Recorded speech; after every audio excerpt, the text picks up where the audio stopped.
빌레몬서 1장 15절에서 25절까지 말씀을 다 같이 봉독하시겠습니다. 아마 그가 잠시 떠나게 된 것은 너로 하여금 그를 영원히 두게 함이리니 이후로는 종과 같이 대하지 아니하고 종 이상으로 곧 사랑받는 형제로 둘 자라. 내가 특별히 그러하거든 하물며 육신과 주 안에서 상관된 내게랴.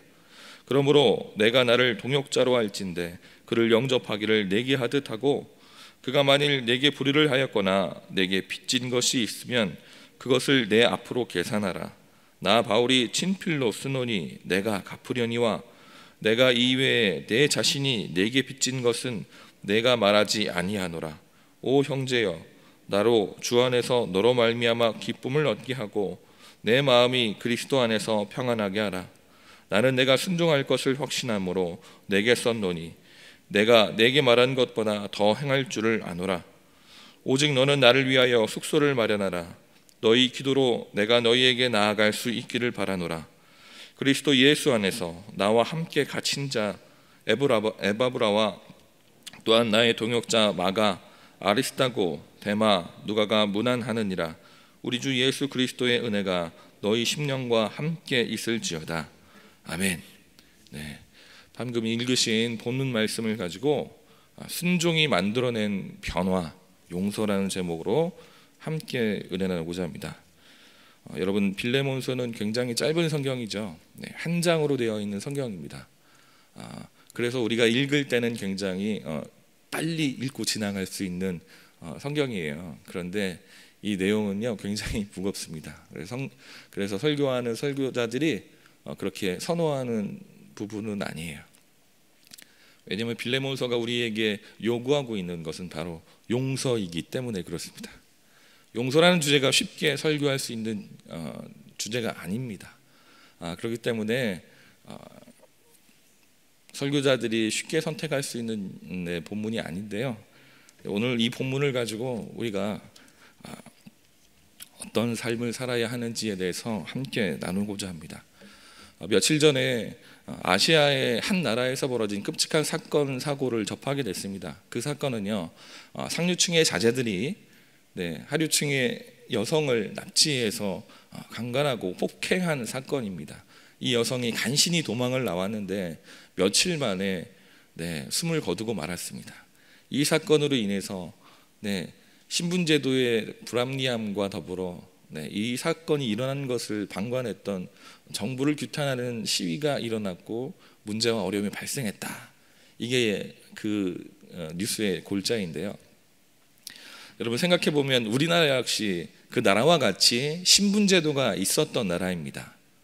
그리고 우리나라도 그러한 사건 사고들이 분명히 일어났던, 음성적으로나마 일어났던 나라입니다. 그런데 왜 그들과 우리의 현실이 다른 것일까요? 지금 보이지도 않는 비트코인이라고 하는 가상화폐가 통용이 되고 머지않아서 우주 여행이 가능하리라고 바라보는 이 시대에 왜 그들은 그렇게 구시대적인 그런 미개한 삶을 살아가고 있을 것일까요? 저는 이것이 바로 복음의 능력이라고 생각합니다.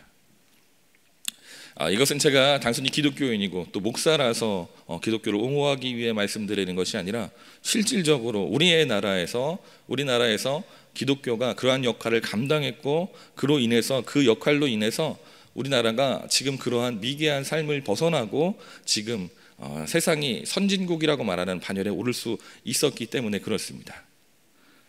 초기 기독교에 금산교회라고 하는 곳이 있어요. 우리나라 국내 성지 순례를 하면 꼭 빠지지 아니한 곳입니다. 왜냐하면 거기에는 좀 특별한 교회가 있거든요. 그 교회에요, 기역자 모양의 교회가 있습니다.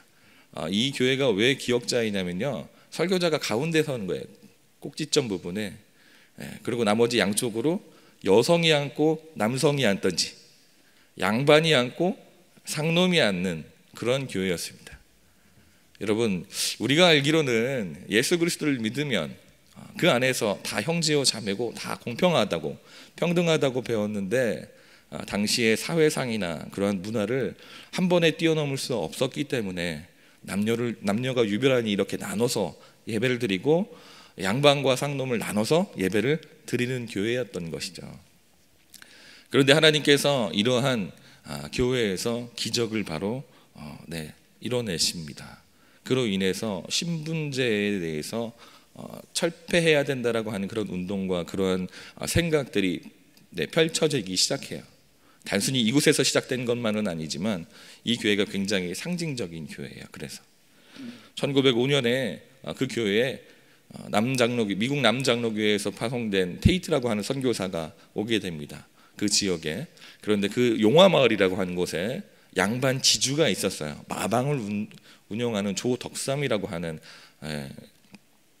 지주가 있었습니다.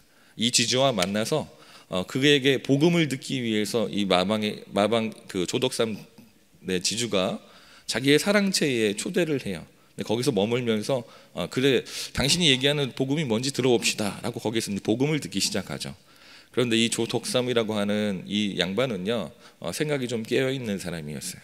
그래서 자기 가족뿐만 아니라 자기가 거느리고 있는 노예들, 상놈들조차도 함께 그 복음을 듣게 허락했습니다. 그래서 그 둘이 그 중에서 이자익이라고 하는 좀 열심히 있는 사람이 있었는데 이 조덕삼과 이자익이라고 하는 이 노예가 이 상놈이 같이 성령을 받게 된 거예요. 그래서 이곳에서 교회를 만들어내기 위해서 그들이 힘쓰고 애썼습니다. 사람들이 하나둘씩 모여들기 시작했고요. 이 교회를 아직 교회의 모습을 갖춰지진 않았지만 이 교회를 이끌어 나가기 위한 리더로서 이 조덕삼과 이 자액이 영수라고 하는 그런 직분을 받게 됩니다. 그들이 열심을 다하는 것을 보게 된 이 선교사가 그들 중에 한 명을 장로를 세워야 되는 때가 됐어요.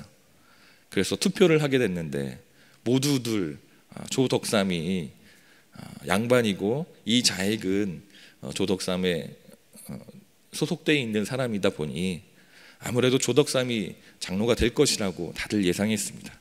그런데 투표의 결과가 그렇게 나오지 않았습니다. 이 자익이라고 하는 사람을 사람들이 더 인정했고 그들을 투표로 인해서 장로로 선출한 것입니다. 분위기가 어땠을까요? 굉장히 어른이었을 것 같아요. 아무도 얘기할 수 없는 그런 상황입니다. 왜냐하면 양반을 제치고 상놈이 장로로 추대됐기 때문에 교회 안에서는 양반보다 상놈이 더 높은 위치를 차지하게 됐잖아요.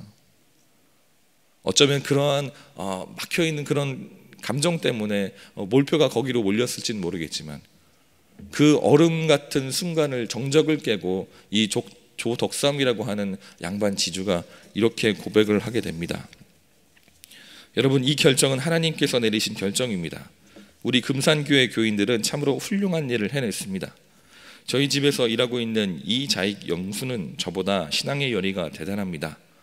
나는 교회의 결정에 순종하고 이 자익 장로를 받들어서 열심히 교회를 섬기겠습니다. 여러분, 조덕삼이라고 하는 이 양반지주, 이 영수의 이러한 고백을 통해서 이 자익이라고 하는 상놈이 장로에 오르게 됩니다. 이 고백이 끝나자 많은 사람들이 박수를 쳤고 다 같이 환영하며 이 자액을 장로로 받아들이게 됩니다.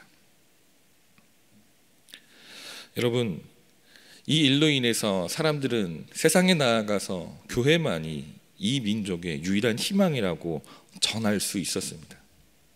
세상을 변화시키는 그러한 씨앗이 됐던 것이죠. 그리고 그것은 그들에서만 그치지 않고 더 많은 사람들에게, 더 많은 교회에서 그러한 일들이 일어났습니다.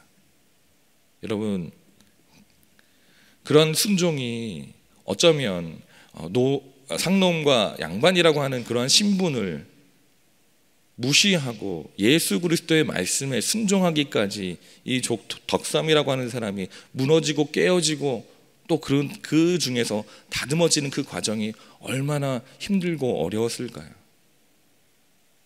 그러나 그는 그 기간을 통해서 단련되어지고 또 훈련되어진 그 결과물로 자기 아래에 있는 상놈을 자기보다 높은 장로의 위치에 올리는 것을 허락했습니다. 예수 그리스도의 말씀을 순종하는 것은 이렇게 어렵습니다. 그러나 그 말씀에 순종했을 때 그 결과 또한 엄청난 효과를 나타나게 되는 것입니다. 오늘 말씀에도 이와 비슷한 사건이 일어났습니다. 오늘 나오는 빌레몬이라고 하는 사람은 골로새라고 하는 지역에서 가정교회를 하고 있는 사람이었습니다. 그는 본래 선하고 너그러운 품행의 소유자였고 바울로부터 복음을 듣고, 여기 말씀에는 나와 있지 않아요? 찾으셔도 나오지 않습니다. 그는 바울로부터 복음을 듣고 가정교회를 시작하게 된 사람이었습니다. 성령을 뜨겁게 경험한 그는 자신의 집을 교회로 내어주었습니다. 그래서 많은 사람들이 바울의 말씀을 듣기 위해서 골로새 교회, 그러니까 빌레몬의 집으로 모이기 시작했던 것이죠. 그렇게 그는 바울을 통해서 예수 그리스도를 영접하고 예수를 믿는 사람을 됐을 뿐더러 그의 집을 교회로 내어줌을 통해 그곳에서 복음을 전하는 활동을 할 수 있게 된 것입니다. 그런데 그의 삶이 이렇게 좋은 것으로만 간 것이 아니라 어느 날 이 빌레몬이라는 사람이 삶이 유복했겠죠. 집안을 내어줄 정도로 큰 집에 살았었으니까. 그런데 이 집안에서 노예로 생활하던 자가 빌레몬에게 재산상의 피해를 끼치고 도망하게 됩니다. 얼마나 괘씸합니까, 여러분? 이렇게 품행이 올곧고 선한 사람이었기 때문에 아래에 있는 사람, 노예에게도 선하게 대했을 것이에요. 그가 또 복음을 들었고 예수를 영접했기 때문에 더더욱이나 자신이 데리고 있는 노예들을 다른 집에서와 같이 함부로 하거나 그들을 업신여기지 않았을 것입니다. 그럼에도 불구하고 어떤 이유에선지 오네시모는 그를 떠나 도망을 하게 됩니다. 그리고 로마로 도망하게 되죠. 그런데 로마로 도망하면 잘 살 수 있을 것만 같았는데 그곳에서 바울을 만나게 됩니다. 가택연금 중이던 바울을 만나게 되고 그에게 말씀을 듣고 말씀을 들은 그가 깨어지고 무너져서 기독교인이, 그리스도인이, 예수를 믿는 사람이 된 것이에요. 그가 그렇게 복음으로 인해서 새롭게 태어나게 되니까요, 자신이 저지른 죄가 떠오르게 됩니다. 그리고 그 이야기를 들은 바울이요, 그에게 야 가지마, 그냥 나랑 같이 있어 라고 얘기한 것이 아니라 다시금 돌아가 그에게 용서를 구하고 용서를 얻은 후에 돌아오라고 얘기하게 됩니다. 그런데 이것이요 단순한 권면이 될 수 없습니다. 왜냐하면 당시에는 주인을 떠나 도망한 노예는요, 이마에 도망자라고 하는 상징을 새빨갛게 달궈진 인을 통해서 여기에 지져서 여기에 도장을 찍고 다니든지, 그것은 굉장히 나은 케이스고 그렇지 않으면 죽임을 당해야 했기 때문에 그렇습니다. 그는 지금 빌레몬을 찾아갔을 때 죽음의 위협에 놓여 있는 것입니다. 그러나 바울을 통해 예수를 영접한 그는 자신이 지은 과오를 용서함 받기 위해 담대하게 빌레몬에게 나아갑니다. 두려움과 염려 속에서 무거웠을 그 발걸음 가운데에 결국에 빌레몬의 집 앞에 서게 되고 빌레몬과 마주하게 됩니다. 빌레몬이 불같은 성품의 소유자였다면 그는 당장에 죽임을 당했을 것입니다. 그러나 빌레몬은 오네시모의 얘기를 듣기 시작하죠. 그리고 오네시모가 건네는 서한을 받게 됩니다. 거기에 보니까 자기가 너무 좋아하는 바울의 편지예요. 그리고 바울이 직접 글을 써서 보낸 편지인 겁니다. 당시에는 편지가 눈이 어두웠던 바울이었기 때문에 편지를 보통 대필로 모두에게 보냈었는데 이 편지만은 대필로 보낼 수가 없었습니다. 그래서 나 바울이 직접 친필로 썼노라고 그는 기록합니다. 왜냐하면 굉장히 무겁고 어려운 부탁을 지금 해야 했기 때문에 그렇습니다. 자신의 잘못한 사람을 오네시모를 잡아서 죽이기 위해서 사람을 사용해서 그를 와서 죽이지 않은 것만도 감사한 일이에요. 선한 배품이라고 할 수 있는 그런데 지금 바울은 무엇을 요구하고 있습니까? 그에게요 이를 용서하는 것뿐만 아니라요 그를요 나와 같이 형제로 대해달라고 요구하게 됩니다. 여러분 가능한 일일까요? 나에게 피해를 끼치고 도망간 노예를 용서하는 것조차도 너무나도 힘들고 어려운 일인데, 용서하는 것을 넘어서 그를 형대로 맞이해달라고 하는 바울의 요구에 빌레몬의 마음은 어땠을까요, 여러분? 아무리 그가 선한 사람이고 착한 사람이었다 할지라도 그가 순순히 용납할 수 있는 일은 분명히 아니었을 것입니다. 그래서 바울은 꾹꾹 눌러서 이렇게 씁니다. 이것은 하나님께서 인도하시는 섭리 가운데 있는 일입니다. 우리가 읽었던 오늘 본문 15절 말씀에 그는 이렇게 고백합니다. 아마 그가 잠시 떠나게 된 것은 너로 하여금 그를 영원히 두게 함이리니. 네, 그가 잠시 떠났던 것은 너로 하여금 영원히 그를 옆에 두게 하기 위함이야 라고 얘기한다라는 것이죠. 그러니까 그가 도망한 것은 그냥 나쁜 행동이지만 그랬지만 결국에 이것은 하나님의 섭리 가운데 이뤄진 일이니까 너무 노여워하지 말고 그를 용서하고 그를 형제로 받아들이라고 권면하는 것이죠. 이외에 여러 가지 말들로 그를 회유하고 또 그를 협박도 하면서 형제로 받아들이라고 요구하게 됩니다. 결말은 여기 나오지 않습니다. 결말은 여기에 나오지 않는데 재미있는 것은 오네시모가 훗날 감독이 되었다라고 하는 것이죠. 그럼 결국에 어떻게 됐을까요? 빌레몬이요 그를 용서한 거예요. 그리고요 그의 노예의 신분을 벗겨준 거예요.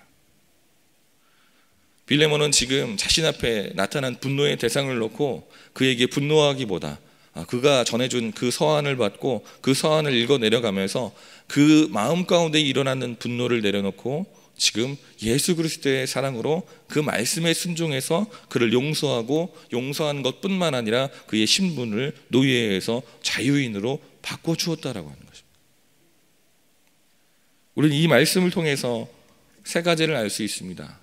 첫 번째로 용서라고 하는 것은 우리의 힘이 아니라 하나님을 의지할 때 나타난다라고 하는 것입니다. 용서는 두 가지로 나눌 수 있습니다. 첫 번째 용서는요 내 마음이 풀릴 때까지 그를 벌해서 얻는 마음이에요. 나에게 잘못한 사람이요 잘못되거나 그가 고통을 받는 것을 보면서 내 마음이 위로함을 받아서 용서하게 되는 것인데요, 이것은 제가 아이들을 기를 때 나타나는 모습이에요. 굉장히 원시적인 거죠. 첫째 아이가 둘째 아이를 또 혹은 둘째 아이가 첫째 아이를 잘못이 됐던 혹은 미운 마음이 감정이 들어서 때렸을 때 맞은 아이가 보는 앞에서 첫째 아이를 때리는 흉내를 내거나 그 아이를 혼내는 모습을 봤을 때 그 맞은 아이가 이 정도면 됐다고 막 좀 전까지 막 닭똥 같은 눈물을 흘리던 아이가 그 모습을 보고 만족하면서 히 웃으면 용서가 된 거예요. 이것은 굉장히 원시적인 용서인 거죠. 그런데요 성숙한 용서가 있습니다. 내 마음은 아직 용서가 되지 않는데 저 사람을 용서할 수가 없는데, 그런데 이 상황을 위해서 이 단체를 위해서 대의라고 하는 것을 위해서 그를 용서하는 것입니다. 우리가 해야 하는 용서는 첫 번째 용서가 아니라 바로 이 두 번째 성숙한 용서인 것입니다. 우리 예수 그리스도를 믿는 자들은 누군가와 함께 할 때에 관계의 어려움이 발생하고 우리가 어려움을 당하게 됐을 때에 누군가를 용서해야 될 일이 많이 발생하게 됩니다. 그런데 그때에 우리가 해야 될 용서는 우리의 마음이 풀릴 때까지 그를 미워하고 증오해서 결과적으로 마음이 풀려서 그를 용서하는 것이 아니라 우리가 예수 그리스도로 인하여 고린도전서 5장 18절 말씀에 우리는 화목해 하는 직분을 가진 자라고 예수님께서 그 직분을 우리에게 주셨노라고 말씀하는데, 그 말씀에 순종해서 그래 내가 저 사람을 용서해야 되는데 나는 할 수 없지만 예수 그리스도를 의지해서 성령 하나님을 의지해서 그를 용서하는 것입니다. 우리가 그냥 입술로는 그런 말 자주 뱉잖아요. 나는 죽고 예수로 사는 사람. 입술의 고백은 너무나도 쉽습니다. 그런데 그것을 실천하는 것은 너무나도 힘이 들어요. 설교자들이 이 본문을 가지고 설교하는 것을 힘들어하는 이유가 이 용서라고 하는 것이 너무나도 힘들다라고 하는 것을 너무나도 잘 알기 때문에 그렇습니다. 그럼에도 불구하고 우리는 예수 그리스도의 그 가르침에 순종해서 용서할 수 있는 자들이 되어야 합니다. 우리가 비록 용서할 수 없을지라도 예수 그리스도의 그 가르침에 순종해서 누군가를 용서할 수 있는 여러분과 제가 되길 주의 이름으로 축복합니다. 자, 두 번째로 복음의 빚진 자만이 용서할 수 있다라고 하는 것입니다. 우리는 아무렇지도 않게 매번 예배 때마다 주기도문을 읊어댑니다. 그런데 그것이 주문일 수밖에 없습니다. 왜 그렇습니까? 그렇게 살지 않기 때문에 그렇습니다. 매 예배 때마다 주기도문은 우리의 입술을 통해 고백되어집니다. 그런데 그 고백이 아니라 주문이 되어버리는 이유는 우리가 그토록 우리가 열심히 눈 감고도 외울 수 있는 그 주기도문을 그대로 살아내지 않고 있기 때문에 그렇습니다. 주기도문에 이런 내용이 나옵니다. 오늘 우리에게 일용할 양식을 주시옵고 우리가 우리에게 죄 지은 자를 사하여 준 것 같이 우리의 죄를 사하여 주시옵소서. 이러한 고백대로라면 우리는 지금 용서하지 않고 있기 때문에 내 죄 또한 용서함 받을 수 없다라는 고백이 되는 것입니다. 얼마나 무서운 일입니까? 매일매일 우리가 하나님 앞에서 얼마나 많은 죄를 저지르고 살아가고 있습니까? 교회에 앉아서는 기도를 하면서는 하나님 나는 죄인입니다라고 고백을 하면서 왜 내가 하나님께 받은 은혜를 기억하지 않고 나에게 조그만 죄를 저지르는 자를 용서하지 못하고 있습니까? 마태복음에도 100데나리온 빚진 자를 2만 달란트 빚진 자가 용서하지 않아서 꾸중을 들었던 것처럼 우리는 늘 우리의 입술로 고백하고 있는 것을 가벼이 여겨서는 안 됩니다. 주기도문으로 우리의 삶의 용서를 그 말씀을 예수 그리스도의 말씀을 실천함을 통해서 용서해 주었던 것처럼 나를 용서해 주시옵소서라고 하는 그 고백은 우리의 삶에서 분명 실천되어야 하는 것인 줄 믿습니다. 어렵습니다. 힘든 것 다 압니다. 그러나 중요한 것은 우리가 예수 그리스도를 의지해서 그 보혈의 능력을 의지해서 그런 삶을 실천할 수 있어야 한다는 것입니다. 여러분 앞으로 주기도문을 외우실 때는 좀 더 경건하고 무거운 마음으로 여러분 주기도문을 외우시고 또 그 주기도문을 삶에서 실천하기 위해 힘쓰고 애쓰시는 여러분과 제가 되길 주님으로 축복합니다. 마지막으로요, 그 한 사람이 순종함을 통해서 변화가 일어난다라고 성경은 얘기합니다. 제가 좀 전에 얘기했던 것처럼 오네시모는요 감독이 됩니다. 이 사건이 일어난 이후에 약 50년 이후쯤에 이그나티우스라고 하는 유명한 기독교의 순교자가 있는데 그가 순교하면서 그 로마로 바울처럼 압송되면서 그가 여러 교회에 편지를 쓰게 됩니다. 그런데 에베소 교회에 있는 한 감독을 굉장히 칭송하게 돼요. 그는 굉장히 뛰어나고 하나님을 찬양하고 예배하고, 그런데 그의 이름이 바로 오네시모였습니다. 빌레몬의 용서가, 빌레몬의 그러한 순종의 결단이 훗날 오네시모라고 하는 엄청난 감독을 만들어냈다라고 하는 것이죠. 그리고 이것이 빌레몬서에서만 일어난 사건이 아니라 제가 처음에 말씀드렸던 그 금산교회의 조덕삼이라고 하는 영수가 양보함을 통해 내 상놈이 장로가 되었죠. 그 이후에 이 조덕삼이라고 하는 분도 장로가 되었는데 그는 이자익이라고 하는 사람을 평양에 있는 신학교로 보내서요 공부를 시켜요. 그래서 금산교회 2대 담임 목사로 청빙을 하게 됩니다. 그 이후에 이는 장로교회에서 3번이나 총회장을 하는 그런 목회자가 됐습니다. 우리가 누군가를 용서하고 그 말씀에 순종해서 결단을 내렸을 때 결과물이 이렇게 선한 결과물이 엄청난 결과물로 다가올 수 있다라고 하는 것이죠. 한 명의 용서함이지만 한 명의 용서함을 통해 많은 사람들에게 이익을 줄 수 있는 일들이 만들어진다라고 하는 것입니다. 마지막으로 한 이야기만 전달하고 이야기를 마치도록 하겠습니다. 제가 이 용서라고 하는 것을 막 설교하기 위해서 여러 가지 기사들을 막 찾아봤는데요. 1919년 10월 4일 날 이런 기사가 떴더라고요. 영상인데요. KBS 뉴스에서 뜬 영상인데 제목은 이렇습니다. 형 죽인 경찰과 용서의 포옹. 한 경찰관이요, 전직 경찰관이요, 집으로 돌아가는데요. 아파트니까 거의 비슷하게 생겼잖아요. 그날 저녁이었는지 착각해서 옆집에 들어가게 된 거예요. 이웃집에 들어갔는데 거기에 흑인이 있는 것이죠. 이 백인 여자 경찰관이요 총으로 그 흑인을 쏴서 죽이게 됩니다. 그리고 그로 인한 재판을 받는 날이었어요. 그런데 여러분, 굉장히 무시무시한 것은 재판관이요, 흑인이에요. 그리고 그가 이 형량을 받았던 댈러스의 경찰국장이요, 또 흑인이에요. 밖에서는요, 흑인 시민들이 이 여자를 죽여버려야 된다고 난리를 피고 있습니다. 시위를 벌이고 있어요. 그런데 뜻밖의 그에게 10년이라고 하는 형량이 떨어지자 바깥에서요, 흑인들이 난리가 났어요. 이건 인종차별 행위잖아요. 막 또다시 인종차별과 관련된 그 일들이 막 뜨겁게 올라오고 있는 그때에 18살 난 이 희생자의 동생이요, 갑자기 이렇게 얘기합니다. 증인석에 앉아서 그가 이렇게 고백합니다. 제가 얘기할게요. 당신을 용서합니다. 하나님께도 물어도 당신을 용서하셨을 겁니다. 그는 이렇게 끝나지 않고요, 또 이렇게 고백합니다. 판사에게 그녀를 안아주고 싶은데 가능할까요? 그리고 판사를 향해서 계속 쳐다보면서 Please, 이거를 2번이나 얘기를 해요. 제발요, 제발요. 그러니까 판사가 허락을 해요. 증인석 앞에서 그 동생과 그 여자가 같이 포옹을 하면서 서로를 위로하면서 다독이는 그 모습을 통해 좀 전까지 그 여자를 죽여야 된다고, 형량이 너무 낮다고, 이건 인종차별주의라고 했던 많은 사람들이 금방 숙연해졌습니다. 그리고 그 사회에, 미국 사회에 큰 메시지를 던졌습니다. 여러분, 아무도 할 수 없는 그 용서의 순간 가운데